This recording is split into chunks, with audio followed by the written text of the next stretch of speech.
Welcome to the Everyone's a Critic movie review podcast. I'm your co-host, Bob Zerl. And with me, as always, is my... Oh, my God. I'm Bob Zerl. With me, as always, is professional film critic Sean Patrick. Jesus Christ. 1 week away, and I lost everything. I apologize to those listening at home. I apologize for missing last week, and I apologize for doing a terrible intro. Visit us at ihatecritics.net, everyone's a critic podcast.com. We're on Facebook, Twitter, Instagram. Our handle is CriticsPod. Listen to us on Apple Podcasts, Google Podcasts, Spotify, Stitcher, Alexa, all your podcatchers. Watch us on YouTube. We're live usually Monday evenings, about 7 or 8 o'clock Central Time.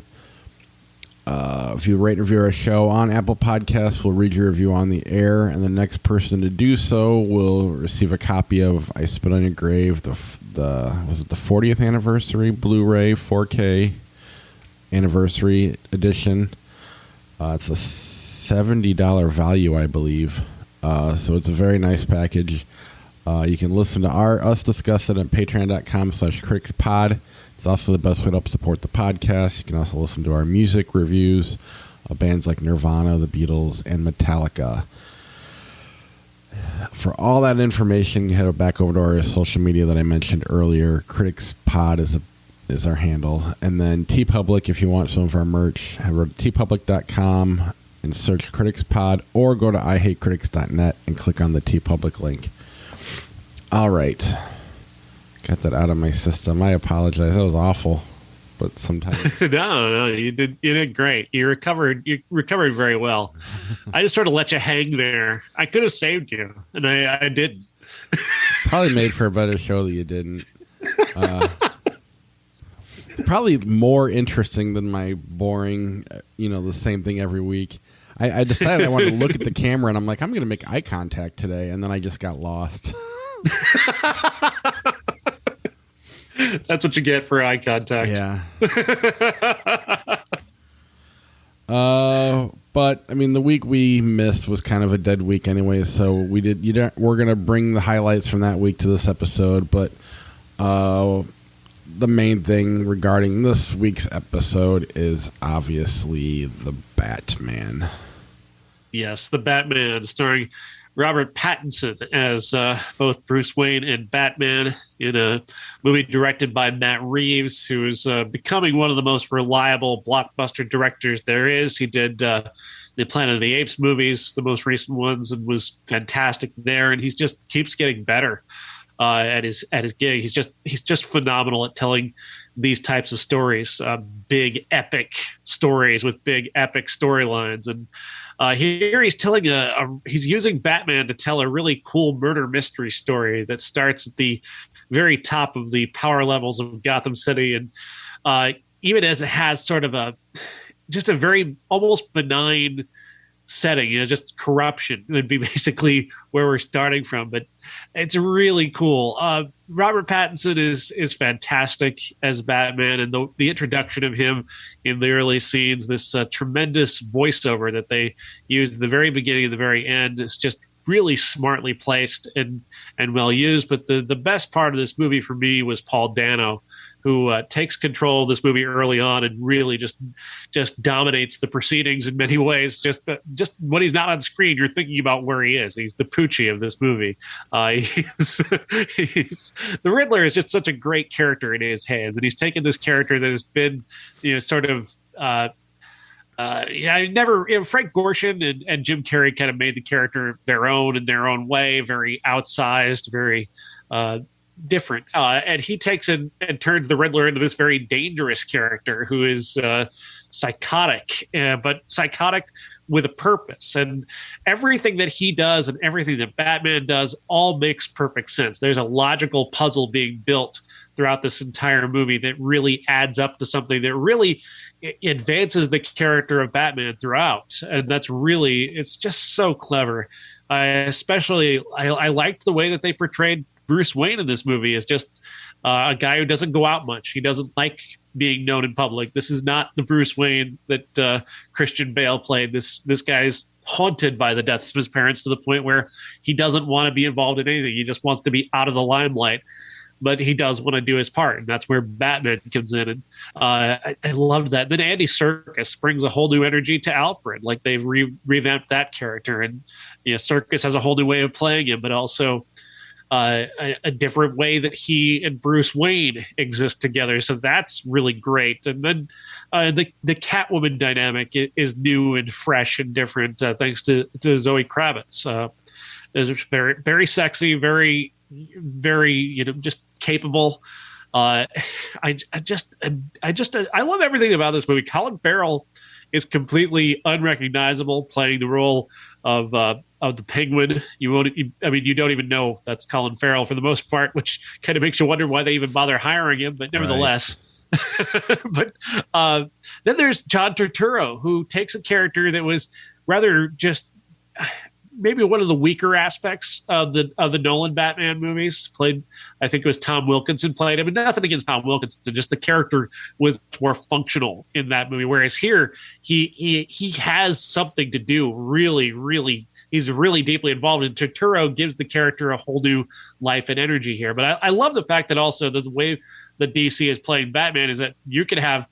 They all exist. Like they all exist in their own sort of multiverse. You can bring these together just like you could Spider-Man, the multiverse. And I kind of love that. I kind of love that all of these Batman characters have similar stories and similar players, but they can all be played in different ways, and they find new and different ways to use these characters and tell different stories. And this one, like I said, is a straight ahead murder mystery that has political corruption, and I loved it. I really had a great time watching this. I liked it a lot. I don't know. I mean, it's hard for me to sit there and say I'll love a blockbuster ever again. But everything about it was good. And I mean, when it comes to blockbusters, Batman's one of my favorite characters. And in a lot of ways, he has the best villains, especially if done right. I mean, obviously, there's no better villain than the Joker and Heath Ledger. You're never going to top that, but Joaquin Phoenix came close to a lot of people, and now you got Paul Dano right there in the conversation with as very close to as good of a main villain in a superhero movie or a blockbuster. It's long, very, very long, but you could tell it's long, but it's not like you're miserable, like you're enjoying being in the moment or in the movie. You're not looking at your watch waiting for it to end. And it takes its time. It's perfect for what it is. There's been a lot of Batman movies in my life. And this one is another one, and it's very good. There's a lot of good ones. There's a lot of bad ones. I don't really... Paul Dano's amazing. Yeah. I do like what you had to say about Robert Pattinson. And, I mean, he's not a kid, but he's also not a kid. I don't know. He kind of comes off more as more like a kid than the other Bruce Waynes do. In the proper way. I mean, it's perfect. I mean, I love, the makeup around the eyes, how he's covering himself when he goes out. I mean, if you go back and watch Batman Returns, when Michael Keaton takes his mask off, one scene he's got the black shine under his eyes. The next scene you can see his bare eyes, and then he pulls the mask off. Right. And they got better over the years, trying to make it make sense. But in a lot of ways, they made it make sense more in this version than any of them. Yeah. Which one's the greatest? I don't know. Probably still The Dark Knight. But this is very... I mean, at this point, who cares? This is very good. There's no reason to... There's nothing bad you could say about this movie. Other than, it's... A lot of these great actors could have been doing The Lighthouse and The Swiss Army Man and... that's the only bad thing I can say about it is that. But as a blockbuster, it's very, very, very good. And I don't know. Everything about it was just smart. There's no real weak points. Trying to find something I can complain about. There's really everybody. Zoe Kravitz is amazing. Really a standout performance. I know she's already a star, but I'd like to see her. There's no reason she can't get to the next level. She introduces this element of chaos to the plot because the plot is all together, like it's a completed puzzle that only Batman really can't see, and then she's just this chaos agent who just comes in and mixes up everything because she keeps kind of blowing the plan of his investigation. I just kind of loved that the way they use her is so smart. And of course, there's a bit of a twist to who she really is, and that was well played as well. So I dug that.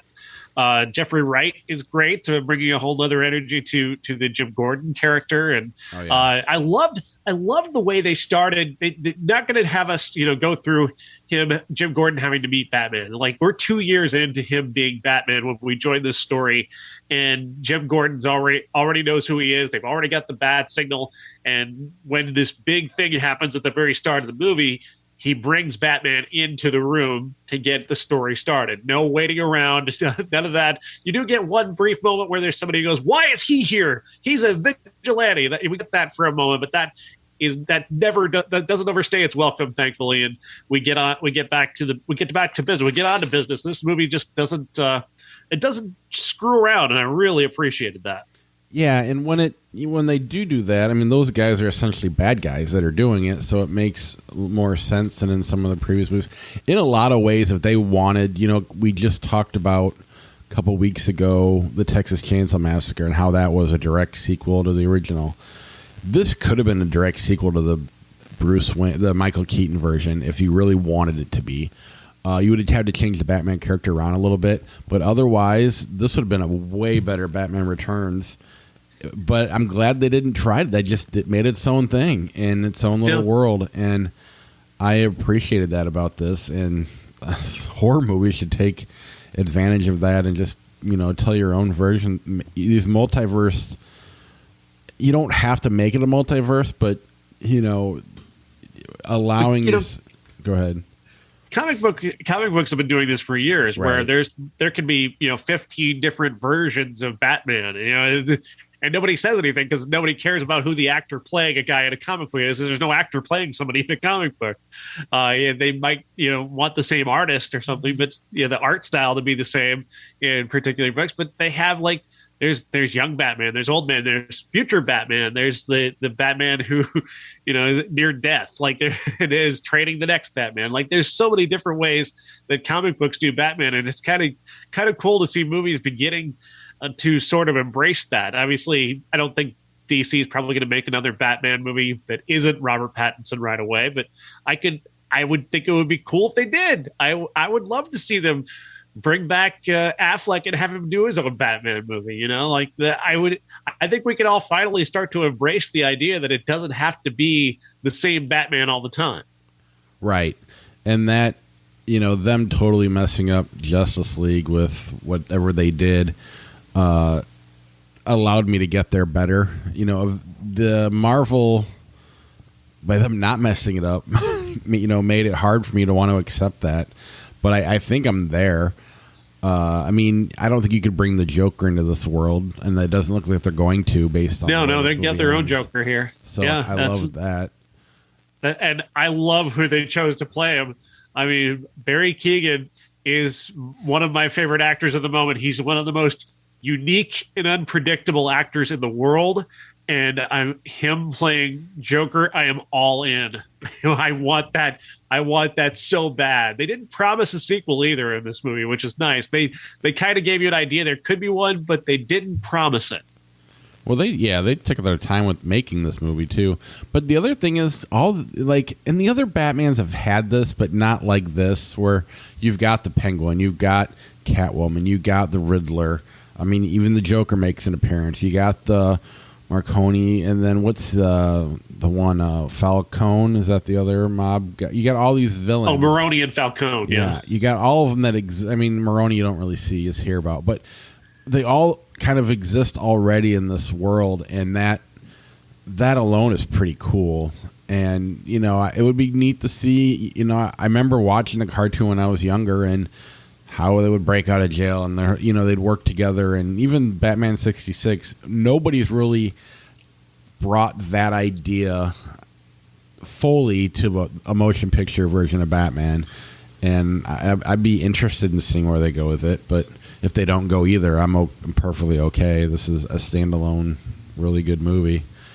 I want to challenge Hollywood to do a new version of sort of an Adam West style Batman that embraces sort of that comedy element. Wouldn't that be exciting? Like make Batman. make the main villain Egghead, the Milton Berle character, Yeah. Egghead.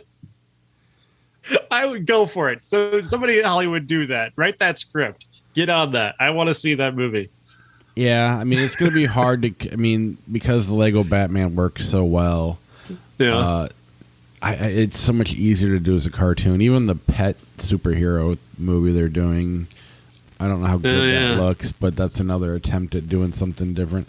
But, they're also making Batman a dick in Lego Batman. It'd be cool to see, just a goofy version. And you probably could do it, a lighthearted Batman. I'm sure it could be done. I'd like to imagine it's possible, but I would love to see it. They're going to cast Ryan Reynolds and you're going to hate it.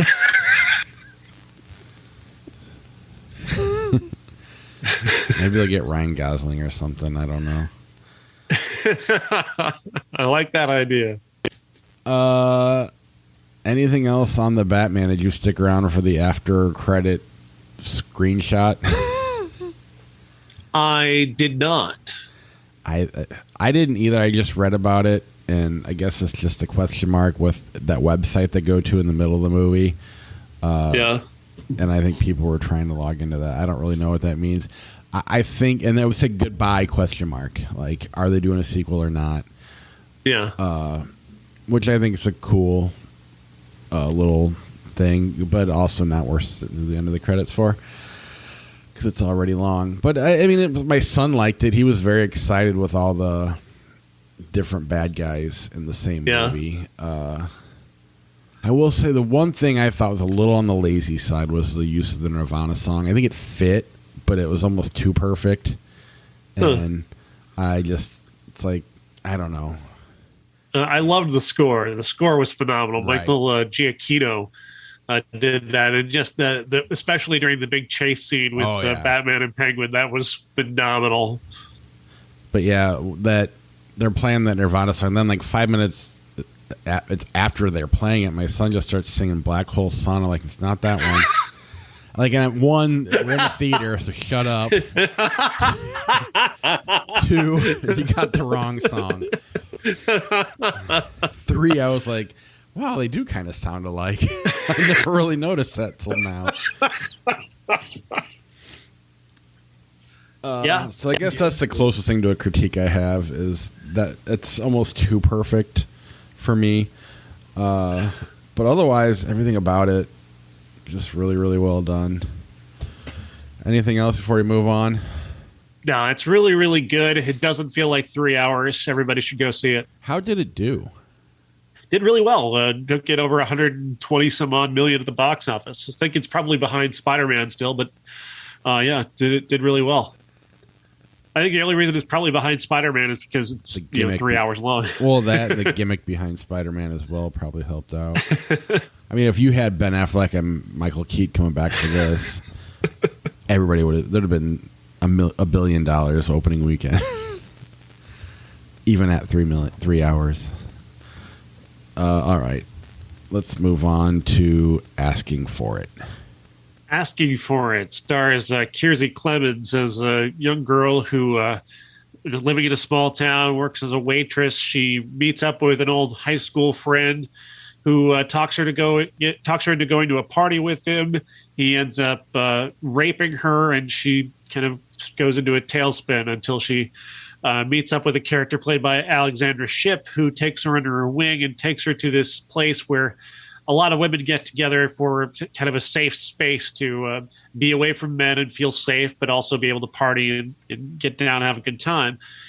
Secretly, this space is also a place where a character played by Rhoda Mitchell has gathered a group of these young women together to enact revenge where they can on various different men who've done horrible things, such as a college what do they call it? Fraternity that is that committed a rape and then got away with it. So they gather their people together, they go there, and they figure out a way to expose the fraternity, I think. Then there's the big target of the movie is a character played by Ezra Miller, who is this sort of men's rights advocate. He's a former pickup artist. I don't know if you know who Roosh V is, but that's the kind of character they're going for here. Is this former pickup artist turns men's rights activist who's becoming sort of very violent in protecting men's rights. And Ezra Miller plays that character really well. It's unfortunate how much the movie lets him down because he's not the real bad guy in the movie. They've got another bad guy who's not nearly as interesting as Ezra Miller's character. Ezra Miller's character really gets kind of a short shrift because he has the most charismatic performance of the entire movie, and yet he's not featured particularly in the movie. But then this movie is just all over the place. It has a lot of big ideas. Asking for it is certainly a provocative title, and they intend everything in the movie to be provocative. But in the end, it's a lot of posturing, and it's really using that sort of strong female character archetype and this female revenge fantasy is sort of a marketing gimmick rather than an actual story to be told. And there was a far better version of this made already. It was called Burn It All, and it starred Elizabeth Cotter just last year. That movie was phenomenal, and it contains all the energy of this movie in just one line. Anything you can do, I can do bleeding. It's still a better line than anything even remotely in this movie. That one line, I mean, it's better than anything in this movie.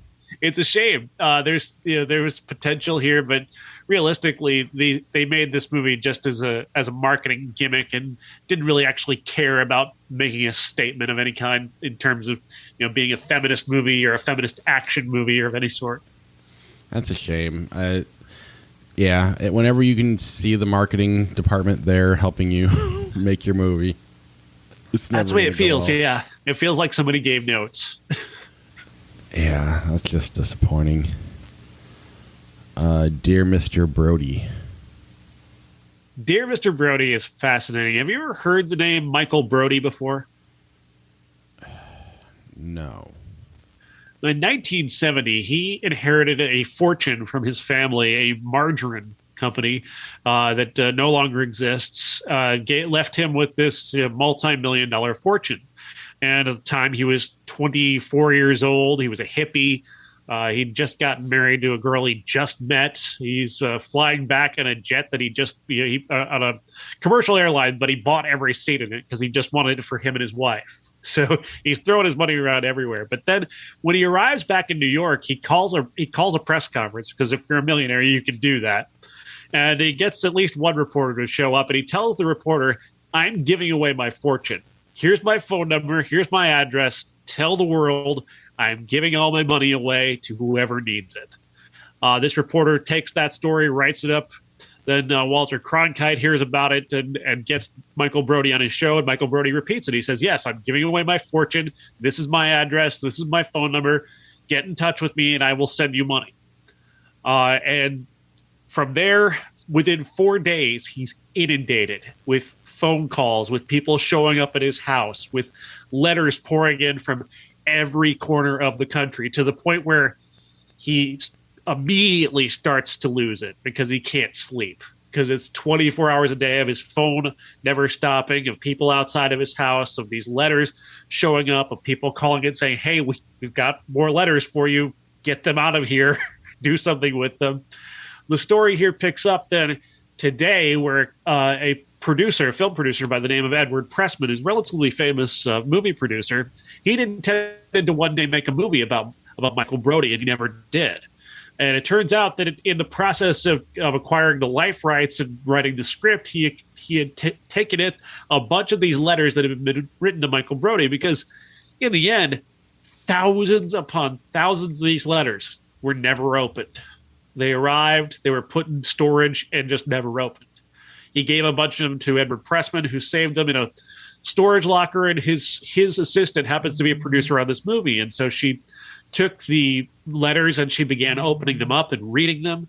And she decided to, as part of this documentary, seek out the people who sent these letters. And these are some very emotional stories from very poor, very desperate people. Some con men, some liars, some people with outlandish ideas, but some of them are very emotional, like a woman who wrote to Michael Brody asking for help because her father was an alcoholic who couldn't read. The family was living in a shack with no electricity, and 6 kids and herself, and she has a very strained relationship with her mother. And then the producer says, well, hey, we've got another letter that came from that same address, and it happens to be from her mother, who also wrote to Michael Brody asking for help.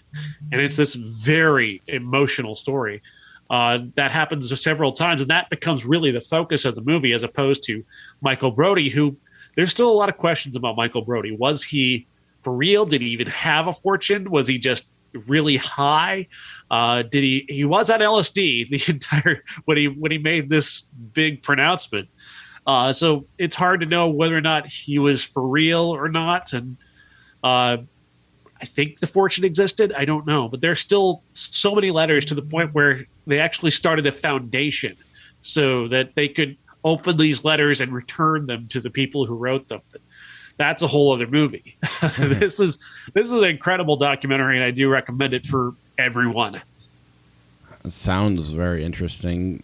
I mean, yeah, even the fact that his phone never stopped ringing and people were showing up is one thing, but then I got to imagine everything he's reading is, for the most part, a sad, like a horrible story. So it's also, killing his buzz, more or less. Right. That would, yeah. It sounds, yeah, I didn't even know that was, that ever happened. The thing about it, it's so weird, because, like, today, Michael Brody he was the most famous person in the world for, like, several months. And today he doesn't even have a Wikipedia page. That just seems crazy, doesn't it? Yeah, but I mean, I'm sure it's like back then that's what they called your 15 minutes of fame. Now everybody has, it's like different. But yeah, I don't, that's weird. Yeah, that's so it is a wild story. I'll have to check that one out. Is it like rented on Amazon, iTunes, or is it like it is available now? Somewhere? Yes. All right. Available for rent now everywhere. No Exit. No Exit stars a woman by the name of Havana Rose, who plays a woman who is in drug rehab, whose mother is dying, and so she's going to sneak out of the rehab and try and get to where her mother is, so she can say goodbye. Unfortunately, when she does this, she happens to be in the middle of one of the worst snowstorms in ever. Like, it's just awful. So she gets turned around by a cop who tells her she can't keep going because the roads are out. She ends up at this what do you call it? On the side of a highway, a rest stop, where there are several other people, an older couple, and these 2 younger men. And each of them is trying to contact the outside world with really not much luck in the middle of nowhere place. As she's going out to try and get her phone to work, she comes across a van, and inside the van, she can hear somebody knocking. And when she looks inside, there's a little girl taped up and being held in the back of the van. So whatever of these group of people that are in this roadside stop, one of them is at least a kidnapper, and she's going to try and figure out who it is, but also try and rescue this little girl. This movie sucks, unfortunately. It's a clever premise. Everything about it sounded great until you said this movie sucks. Right? It sounded really intriguing, didn't it? Yeah. They totally waste that, unfortunately. They give away the plot very early. They tell you who did this, even though they do have a couple of twists. Then they use a lot of real narrative shortcuts to try and make this plot work from there. The final act is a complete disaster. It just completely goes off the rails, and it's really unfortunate because Havana Rose is a very good actress. She's really compelling, and I was really into what she was doing. And Dennis Haysbert, who I love, one of the terrific actor, gets one really great moment, and then that's it. And it's really unfortunate just how they blow this. In fairness, the part I liked about what you were describing is basically Hateful Eight. So maybe that's why I liked it. Yeah. So never mind. It's really not that original of an idea. All right. Let's move on to The Desperate Hour. The Desperate Hour, another crappy movie. This one stars Naomi Watts, and really just Naomi Watts. The idea here is that this woman has two kids. She's sent them off to school for the day. She's not sure if her teenage son got up to go to school or not, but she thinks he did. And she goes off on a run. And she goes off to run and ends up running off into the forest several miles away. She gets to, and in the middle of nowhere, when she gets a call that there's been some sort of incident in her son's school. Essentially, what she's coming to find is that there is an active shooter incident at the school, and she's kind of piecing together information from whatever source she can get her hands on, whether it's a brief signal of a live YouTube broadcast or a friend who's nearby the school or other parents, but she can't seem to get her son on the phone. That's when she finds out from a police detective who tells her that starts asking her questions about her son, and we get to the idea that perhaps her son might be the one who is responsible for this, that he might be the active shooter. This movie is terrible, though. Really, I mean, as much work as Naomi Watts puts into this, she's a tremendous actress, but this is a terrible premise for a movie. Trying to make a school shooting into a pulse-pounding thriller is a terrible idea just from the get-go. And just, I know this is this is a movie that came about because of the pandemic, and a way to make a movie during a pandemic is to have a movie where it's just one character in her phone. That's it. That's all you have in this movie. And while, again, Naomi Watts puts in the work, she's just putting in the work on something that's really not worth working on, which, again, is and this is Philip Noyce. Philip Noyce is not a bad director. He's made a lot of bad movies. He's not a bad director. He directed Rabbit Proof Fence, which is a pretty terrific movie. He did The Quiet American, which is another really great movie. But this is just completely misguided. And I think this might be just sort of an Australian sensibility, like he doesn't quite get the American culture, that we're a little bit sensitive about school shootings because maybe they don't have that many of those in Australia.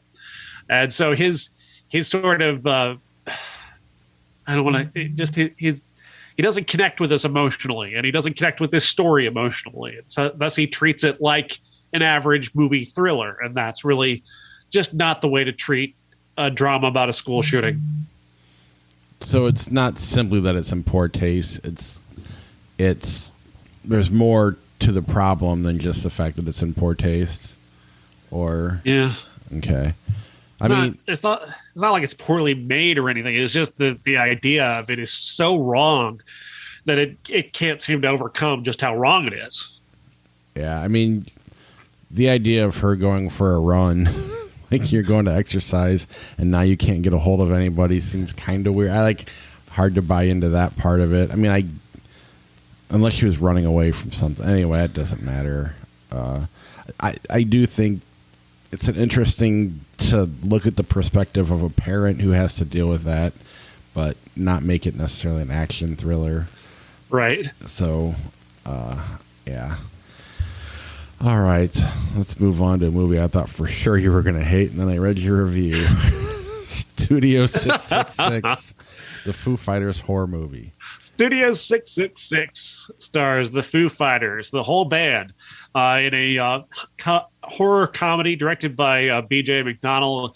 And this is basically the idea is they're making their 10th record. They're looking for a cool place to record. Their manager, played by the perfectly awful Jeff Garlin, gives them an idea of a place to go that happens to have a bit of history. It was a place where he doesn't tell the band this, but it's a place where a band from the 90s had been brutally murdered by one of their own members.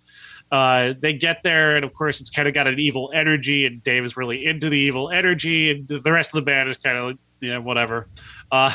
Dave goes on a little quest, and he kind of discovers a little bit about the house. He ends up getting taken over by a demon, and violent shit happens from there. This movie's hilarious. These guys are having such a great time, and that's really the key here. And if anybody had tried to play this straight, it would just be painful and hard to watch. It would be just a sort of an ugly grindhouse sort of thing. But you can tell that Dave Grohl and these guys were like, in what ways can we just get totally murdered in the worst, most gory fashion possible? Please do something terrible to me. I want to see myself die on screen. And that energy, that energy is just so much fun. They are having such a great time doing this that I couldn't resist it. It's part like Three Stooges, part the Looney Tunes, and then part just like serious horror movie. Like there's an element of not seriousness, but like they play it straight. They play the whole scenario. They play it kind of straight, but at the same time, it's so loony. It's so over the top in other ways that it becomes funny. And that combination, it's such a tightrope to walk between what they're doing in terms of the hardcore violence and gore and the comedy that they're getting. It's such a tightrope, and yet they walk it so perfectly to where you're still laughing, but you're also kind of like, oh, that's so gross. Right. I really loved it. I was really impressed. Yeah, I mean, I felt like the whole time they were walking around going, how can we make this dumber? But in like the right, like they're not. I enjoyed it. I thought it was funny. I thought the Pearl Jam high five every time they did that would just had me on the floor laughing. Not everything had to land because they were having fun. So even when they didn't land the jokes, it was still a fun experience. But a lot don't land, and that's why I was like, I don't know. And on a lot of ways, this reminded me of that Kristen Bell show on Netflix. Yeah. Minus the gore. I mean, or plus the gore. Her show didn't have it. But it's the same type of thing. It's fun. It's intentionally stupid. But it works. I mean, it's not going to work for everybody because it is intentionally stupid. And a lot of people are going to be like, I don't want to watch this. But as someone who's a fan of the band and people, I mean, Kerry King from Slayer's in this movie as the roadie. And he is amazing. And John Carpenter's in this movie. And he scores it. Yeah, that's great. That's great stuff. And I mean, just those things make it good without it being good.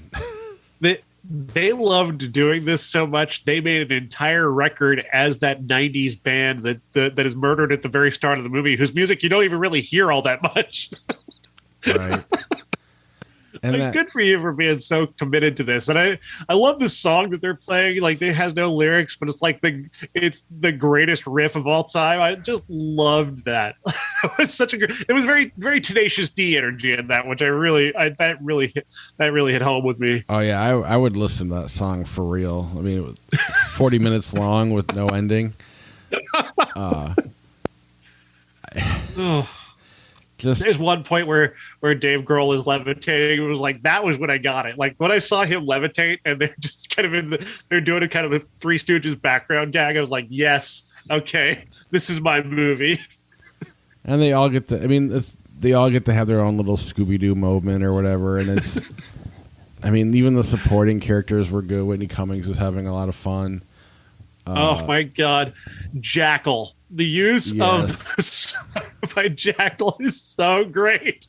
That was amazing. That was a moment that could have gone wrong so many different ways, but they just somehow nailed the tone of that to make that work.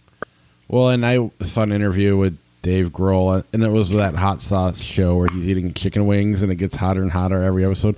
First of all, the best episode of that chicken wing show called Hot Ones ever done was Dave Grohl on it, number one. But number two, he was like, they're talking about the movie, and he's like, they really just want to make like a stupid video, like YouTube thing, and they were just like, really? You're going to give us that budget to make this piece of shit? But they kind of regret that now, I imagine. I don't know. I don't know how much money they truly gave them, but I mean, they were literally talking about doing this in their backyard kind of thing, which you could have done. Wouldn't have looked quite as good. This movie bombed badly. Yeah, but they never. I don't get that. I don't understand why people didn't embrace this. This movie's awesome. I think this is the type of movie that can have a second life, though. I hope so. I really do. This deserves a cult. This deserves like an audience that loves it because it's so wonderful. Yeah, I think it's definitely a movie that can make its money back on demand and streaming and at midnight thing. It's a perfect midnight movie. That was probably where it belonged, really. Maybe not in theaters. I was shocked it was only in theaters. That really put it with the album. Reason to buy the physical copy of the record. Just cut a couple bucks off, and you can still probably look as good. I don't know. Anyway, still, I loved it. I recommend it. I think whether you're a Foo Fighters fan or not, this is horror comedy done right. Yeah, it does help being a Foo Fighter fan, though, or a Slayer fan because Kerry King is in it. Let's move Krug! on. Oh, he was so, and you mean he's a guy that that everybody always wants to take seriously because he's in the heaviest band ever, and he's just a goofball in this, and I don't know. I love the way they kill each other. Everything about it was just great. Oh, so great. So great. And let's go total 180 and our classic, which total garbage. And we knew it was going to be garbage. We knew it's one of the worst movies of all time, and not in the Room type of way, but like in just like really bad, not even in a fun bad way. Maybe a little bit fun bad, but for the most part, not really. It's Sgt. Pepper's Lonely Hearts Club Band. The Bee Gees, Peter Frampton, Steve Martin, Aerosmith, Alice Cooper, Earth, Wind and Fire, Billy Preston, Donald Pleasance, all-star cast. Piece of crap. Yeah, I really wanted Kiss versus the Fandom. We couldn't find it. Yeah, I know it's not available, which really bummed me out. That would have been a more perfect companion to this, I assume. I mean, I've heard that movie is pretty terrible as well, but probably terrible in a better way than this is terrible. This is awful in a way that's just not fun because it's taking something that we absolutely love in the music of the Beatles and making it into something that is just the Bee Gees. Awful. Like if you want to understand what makes a band great, it's like take something like this. It just kind of shows you the Beatles were amazing for a reason, because the Bee Gees and Peter Frampton are not terrible artists, but they cannot play the Beatles. They can't do it. They're terrible at it. They're just awful at it. Every song they perform is awful, and trying to make these into literal representations of a story is just, I mean, it is such a misbegotten idea from beginning to end. On top of which, they're such bad actors that they actually cut all the dialogue from this movie. Like, they don't let these guys talk at all because they can't act at all. So they have them singing the entire time. Oh, man. And then they've got like these awful insert characters to do any of the little bits of talking. Like, that's why George Burns exists for the most part, is to handle all of the dialogue in the movie. And he's bad in this movie. Like, the idea of allowing him to sing a Beatles song was it's just cruel. It's cruel to him. It's cruel to the Beatles. It's cruel to us. Steve Martin does something, but this is the worst performance of his career. Like, yeah. It's all just embarrassing from beginning to end. Alice Cooper is embarrassing. Like, it's just, I didn't enjoy this in any kind of way where I don't even enjoy making fun of it, because it's not even fun in that way. I feel bad for these people that they endured this, that they went through this movie and have to live with the fact that this movie exists. But then you read afterwards, like I sent you a quote from Robin Gibb talking about how this is made in 1978, so it's like less than a decade since the Beatles are gone. And Robin Gibb is like, well, nobody remembers the Beatles anymore, and after this, everybody's going to associate us with Sgt. Pepper's instead of them. Like, wow, what drugs were you on? I mean, give me some of those, because you were so very, very high. Do not give me the drugs Aerosmith was on. They didn't know they were in the movie. Did they not look so fucked up? Like, we're laughing now, but because they're, now they're old, and if they die, they'll die of old age. But then they did not look in good shape at all. No.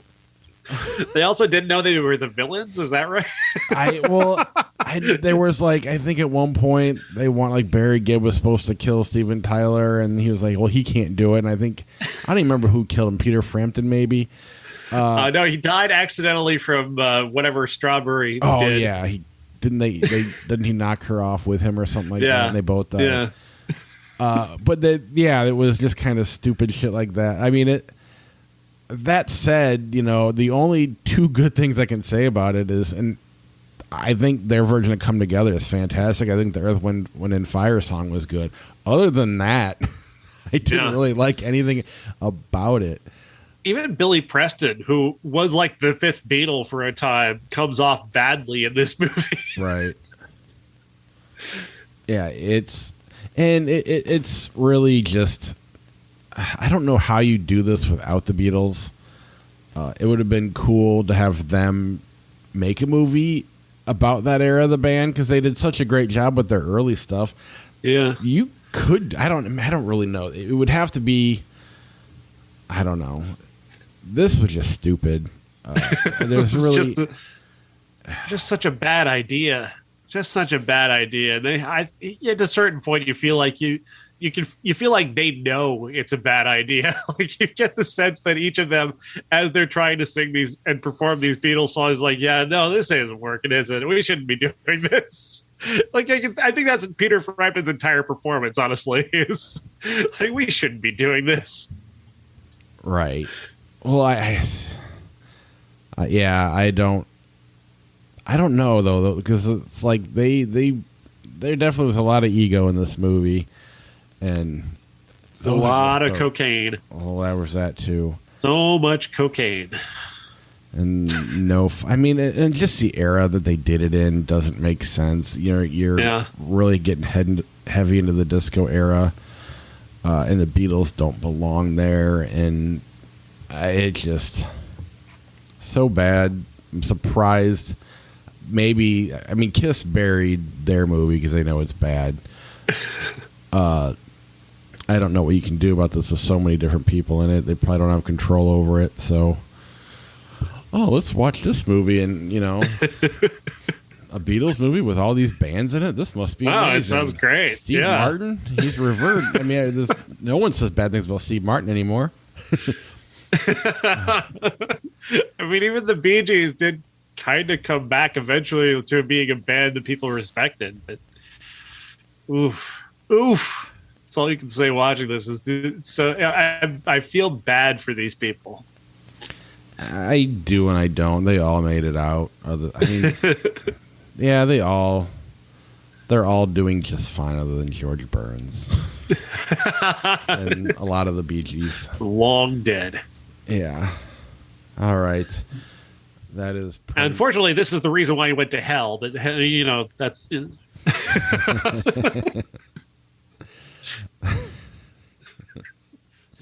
I'm sorry to break it to you, ladies and gentlemen. Legendary entertainer George Burns is in hell.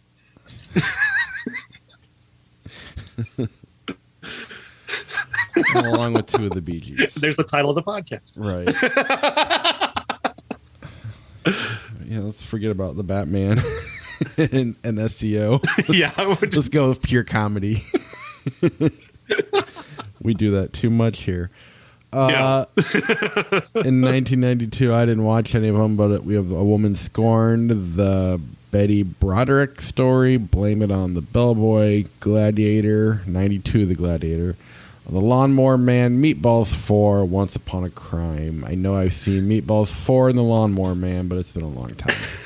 Gladiator is a really good movie, actually. That's this version, not the Russell Crowe version. That movie sucks. This one's actually pretty good. Got James Marshall and Cuba Gooding Jr. Brian Dennehy. It's a boxing movie, but kind of an underground boxing movie. And I saw that in the theaters back in '92 and really enjoyed it. And really great performance from Cuba Gooding Jr. and Brian Dennehy's awesome in it, actually. So that one I recommend. Don't look up Blame It on the Bellboy. That's very sad because pretty much everybody in that cast is well known and they're all dead. So it's very sad. The Betty Broderick one is weird. Meredith Baxter Burney plays the lead character, who is a woman who murdered her husband, played by the guy from Seventh Heaven, who turned out to be a creep. And then they've actually made a sequel to this like 5 months later that took her through going to prison, and I think she was executed. Yeah, jeez. Weird story. Lawnmower Man. Wow, just that remarkably offensive Jeff Fahey performance really does not stand up. That is hard to watch. Has he ever been good? It makes you wonder, doesn't it? Like, what have you seen Jeff Fahey in where he was actually any good? I've never seen him in a movie in the theater. I mean, maybe The Lawnmower Man went to the theater, but I didn't see it in the theater. Yeah, that's a shame. I'd like to see. Is he still alive? Jeff Fahey? Yeah, I'm assuming. Yeah. He was just in a movie earlier this month. Or last month. Oh, yeah, that's right. Because I was questioning you on why you watched it. It was a terrible movie. I'd like to see if Tarantino could do something with him. I don't know. You just never know. Lawnmower Man is bad. It's a bad movie. It's very, very bad. Well, it's unwatchable. It's a stupid name. And I know at the time I was like, ooh, that sounds messed up. But now that I'm in my 40s, it's like, really? Lawnmower Man? Sounds like fun. I was reading Hal Hinson's review of the Washington Post, and God bless the Washington Post. They're the only newspaper company that posts old reviews on IMDb, and I love that about them. He was talking about this movie. I'm trying to remember the line he said because it was really clever. Where he's talking about now I completely lost it. Never mind. Just go read Hal Hinson's review. It's on IMDb. It's very clever. Next week, we've got Adventures in Success. Oh my God. Heckle? Is that the name of the movie? Yes, starring Steve Guttenberg. And Jeff Fahey. He'd be more appropriate. Batman and Me. The Girl on the Mountain. Turning Red. Moon Manor. The Adam Project on Netflix. And A Song for Caesar. You said make sure we see Moon Manor. Sounds like the best movie of the week, maybe. We don't have a classic yet. Nothing has come up on the podcast to make me want to pick a classic either. Maybe Flickchart will do that. 92. Next we got American Me, Article 99, Howard's, and My Cousin Vinny, one of my favorite movies of all time, and then Shakes the Clown. I mean, we do have another Batman, because that Batman and Me is a documentary about Batman collectors. We could do Batman, the sequel to the 89 Batman. When does that turn 30, though? I don't know. It's going to be right around the corner. Maybe. Yeah, you're right. Never mind. I don't know when that comes out. What's Moon Manor about? Moon Manor is about a man who is throwing his own funeral. He's decided to die via assisted suicide, but he's decided to throw himself a party first. Okay. Sounds interesting. I'm trying to think of what movies would be like that. Let's play a little flip chart if you're up for it and see if we can come up with any other ideas while we're doing it. Heckle's about a stand-up comedian. Well, we've already done the Robert De Niro movie. I'd say Lenny, but I don't really want to watch it now.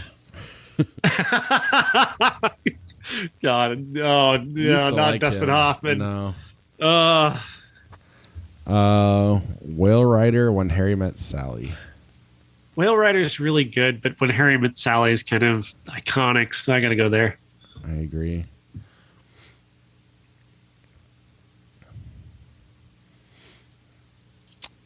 Crocodile Dundee, Private Parts. Private Parts, buy a lot. Yes. The Accountant, The Outsiders. The Outsiders. Wait, no, The Accountant. What am I talking about? I was thinking of the wrong movie. Okay. Yeah, The Accountant, yeah. I love that. I loved Affleck in that movie. What am I talking about? It's crazy. Hey, returning just briefly to Private Parts, I was listening to the Unspooled podcast, Paul Scheer and Amy Nicholson's podcast. They were doing a tribute to Ivan Reitman, and they were talking about how he was the one who saved that movie because he watched an early cut, and he was a producer on it, and he talked to Howard Stern, and he's telling him, like, Howard, you suck. He got with Howard Stern. He's like, Howard, you suck. What are you doing? And it was him who actually kind of rescued that movie and kind of taught Howard to just be Howard, just be you. Stop trying to act. And it worked. And so Ivan Reitman actually is credited with saving Private Parts. That's cool. How far into it did they get before? It wasn't very long. Like Stern went to Ivan because he felt like he was failing pretty miserably, and that's when they had the big come to Jesus moment together, and yeah, it was pretty cool. Were No Angels, Saturday Night Fever. Saturday Night Fever. Still never seen that. Well, there you go. There's a classic. Yeah, well, chance for the Bee Gees to redeem themselves. There you go. All right. Saturday Night Fever. There you go. We found a classic. Watch it not be available.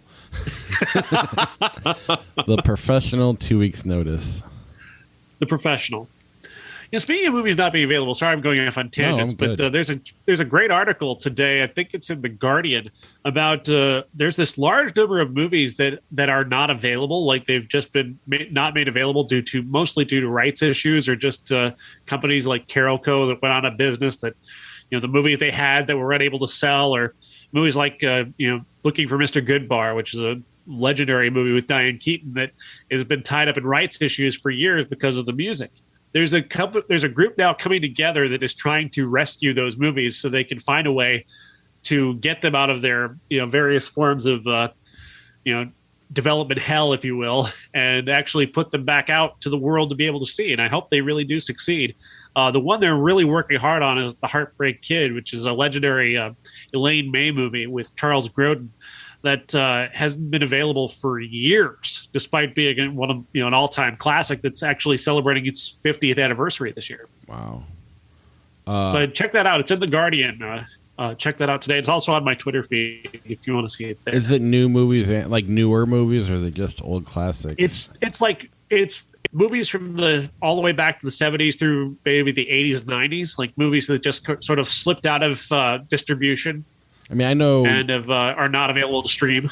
As Kevin Smith fans, try finding Dogma right now. I don't know. Weird, right? Yeah, I think it has something to do with Harvey Weinstein, unfortunately. Luckily, I have 2 copies. So. Yeah, I have a bunch too. But yeah, I right before he got caught, he went to Kevin and said, "What do you want to do, Dogma 2?"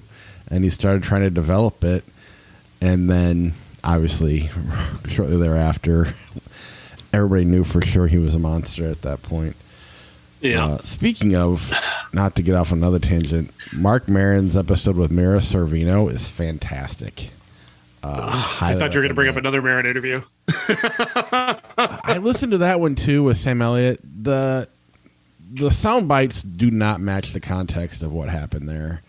So that he really sounded like an asshole. Yeah. If you pull out of context.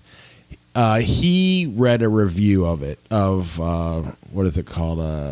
The Power of the Dog. The Power of the Dog. And the review said something about it erasing the American West or something like that, which is his career. His whole career is as a Western.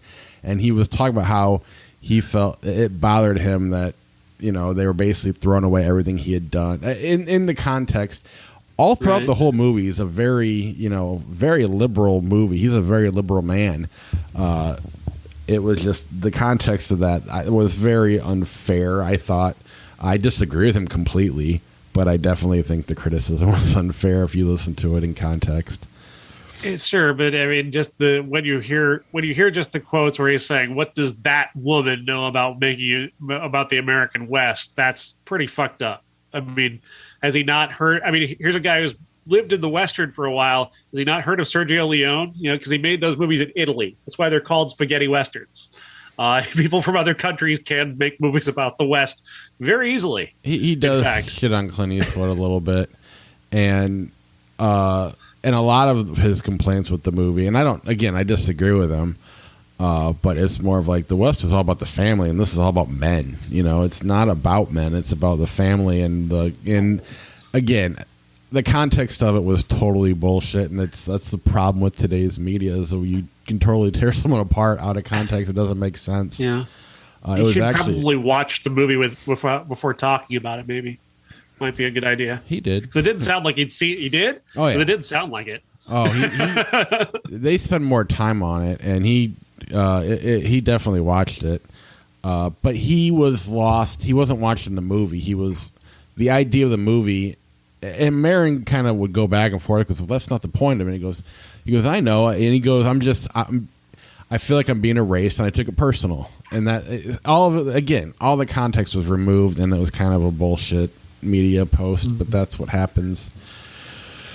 Anyway, I do recommend that interview too. Actually, it was really good.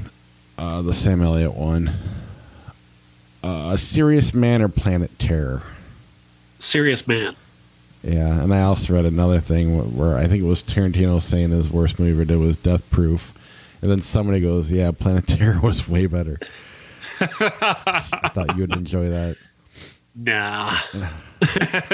A Walk in the Spring Rain. Seen that? No, I never heard of it. Romeo Must Die, The Last Starfighter. They're both garbage. What do you want? I've never seen Romeo Must Die, and I hate The Last Starfighter. I'm sorry, Last Starfighter fans. I just hate your movie. I'm just going to refresh. Skyline, Reservoir Dogs. Reservoir Dogs. You say Tarantino, and there he is. Weird. Yeah. The Dirty Dozen, Unstoppable. Unstoppable, just because it's much shorter and really Denzel and Chris Pine are much more entertaining. Yeah. Dirty Dozen's good, but it's quite long. Yeah, it's not good enough to live up to the length, though, to make me pick it. Exactly. The Castle of Fu Manchu. Never seen that one. I've seen neither of those movies. That one looks pretty racist. But the context, Sean, the context. Right. Christopher Lee's wearing yellow face. The context, I'm sure, makes that okay. I'm kidding on that one. The producers, the Sisterhood of the Traveling Pants. It's the producers, but the Sisterhood of the Traveling Pants doesn't get enough credit. I know people write that off as a little girls' movie, but it's actually really good. Honestly. No joke. Benny and June, True Romance. True Romance. Shrek the Third, Identity. Shrek the Third. Agreed. The Hangover Part 2, Father of the Bride. Hangover Part 2. The Help, Eternal Sunshine of the Spotless Mind. Eternal Sunshine. The Evil Dead, Final Fantasy VII. I don't think Final Fantasy was that. I don't think I've seen that. I don't think I've seen that version of it anyway. The Evil Dead Twins. The Evil Dead. That's very easy. Star Trek Insurrection, Harry Potter and the Prisoner of Azkaban. Harry Potter and the Prisoner of Azkaban. The Muppet Movie, Elizabethtown. I love the Muppet movie, but Elizabethtown holds a special place for me, so that one's my winner. Yeah, I'll let you have it. Maybe you'll return the favor later on. Mark Maron. What the fuck? One of the movies for you listening at home is the Mark Maron stand-up special, which is kind of really, really creepy. Yeah. The stand-up special is not. It's actually quite good. But yeah. The fact that it's on here is... It's weird. We always joke about it, but that's really... Yeah. That was a little on the nose flick chart. 4 Weddings and a Funeral, Animal House. 4 Weddings and a Funeral. Yeah, I think it's more consistently funny than Animal House is. Yeah, it's a movie we never universally loved on the podcast. We don't hate it, but... True. Bad Boys, Fast and the Furious, Tokyo Drift. That's tough for me. Honestly, these movies kind of are kind of equal to me. I think Tokyo Drift doesn't get enough credit for being as cool as it is. Bad Boys slightly. I'll take Bad Boys just a slightly bit over Tokyo Drift. Though, again, I like Tokyo Drift. Due Date, Misery. Due Date should have been a lot funnier than it is. Yeah. I agree. Fat Man and Little Boy, Ed TV. Fat Man and Little Boy. Cloudy with a Chance of Meatballs, Masters of the Universe. Cloudy with a Chance of Meatballs. I know. I want to pick He-Man, though. So bad. That's an entertaining bad movie. Unlike Sergeant Pepper's, which is just sad. Like Masters of the Universe, you can laugh at that in the right way. Right. And as a kid, it was one of those movies I rooted for, but it was like, but he doesn't do the He-Man things. He's got a laser gun. Why isn't he blocking the lasers with a sword? Right? Why doesn't he ever say by the power of Grayskull?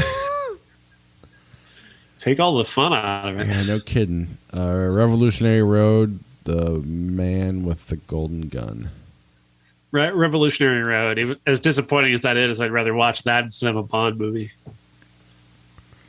Lady Bird, The Bourne Ultimatum. Much loved The Bourne, but I'd a Lady Bird all the way. Oh yeah, that's one of my favorite movies in the last 10 years. Atari Game Over, The Hunger Games. Hunger Games. That Atari documentary is pretty good. It's about trying to find the lost ET games, the ones that were buried at the bottom of. Yeah, that was good. The Dark Knight, Mummy, The Tomb of the Dragon Emperor. Not even close. This is The Dark Knight. All right, we'll end on The Dark Knight since it's a Batman podcast. Fair enough. All right, we'll see you next week. Bye. See ya. See ya.